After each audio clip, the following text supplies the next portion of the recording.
정치권에선 반년 앞으로 다가온 22대 총선 분위기가 조금씩 고조되고 있습니다. 여권발 신당론에 제3지대 시도까지 어우러지면서 정계 개편이 현실화할지 관심이 쏠리고 있습니다. 주성호 기자의 보도입니다. 서울 강서구청장 보궐선거를 기점으로 전국 시계는 빠르게 돌아가고 있습니다.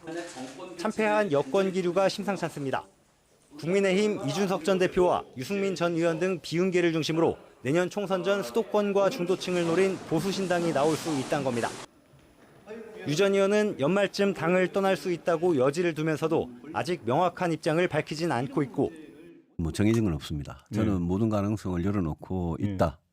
그거는 분명한데 세력도 없고 자금도 없고 그런 상태에서 개혁보수당을 한다는 게 얼마나 힘든지 3년 동안 겪어봤고 잘 알고 있습니다. 이 전 대표 역시 헤어질 결심을 하지 않았다며 선을 긋고 있습니다. 하지만 대표적인 비윤주자들의 여당 내 고립이 계속되는 만큼 양향자 의원, 김태섭 전 의원 등이 먼저 띄운 제3지대 세력들과 손잡는 빅텐트설까지 거론되고 있습니다. 보선에서 미미한 존재감을 확인한 정의당 역시 지도부 책임론과 함께 분당 가능성이 끊이지 않고 있습니다. 제3지대 공간을 열어야 한다. 진보 통합으로 가야 한다라는 다른 견해들이 존재했지만 이정미 대표는 묵살했습니다. 윤석열 대통령이 주도하는 신당설도 잊을만 하면 떠오릅니다. 여당이 흔들릴 경우 여러 차례 정계 개편의 중심에 섰던 김한길 국민통합위원장이 구원투수로 나설 수 있다는 겁니다. 다만 김 위원장이 부인하는 데다 가능성도 작다는 관측이 현재는 우세합니다. 거부성설입니다. 그런 가능성 없어요? 가능성 없습니다. 전 단 1%도 가능성 없는 게요. 뭐 당원분들과 국민을 위해서는 어떻게든 내가 힘내겠다라는 그런 어떤 의지가 있었기 때문에 그건 뭐 탈당 신당 그건 있을 수 없는 일입니다. 과거에도 총선을 계기로 분당과 창당이 반복되는 게 드문 일은 아니었습니다.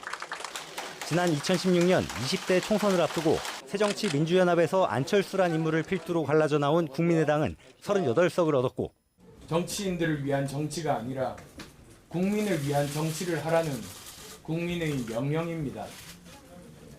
저희들 더 겸손하게 국민 속에서 국민의 목소리를 듣겠습니다.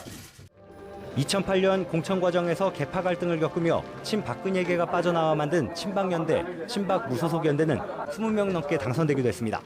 그분들도 고생 참 많이 하셨습니다. 아직 뭐 선거 결과가 다 나오지를 않은 것 같은데 당선되신 분들한테는 축하드립니다. 대선 주자를 앞세운 데다 지역 기반이 있었기에 그나마 성공한 사례들로 꼽히지만 거대 양당의 구심점을 벗어나지 못하고 결국 소멸했습니다. 때문에 정계 개편 가능성을 아직은 회의적으로 보는 시각이 많습니다. 하지만 기성 정치권을 향한 시선이 차가울수록 새로운 세력을 갈구하는 민심이 커질 가능성은 언제든 열려 있습니다. YTN 조성호입니다.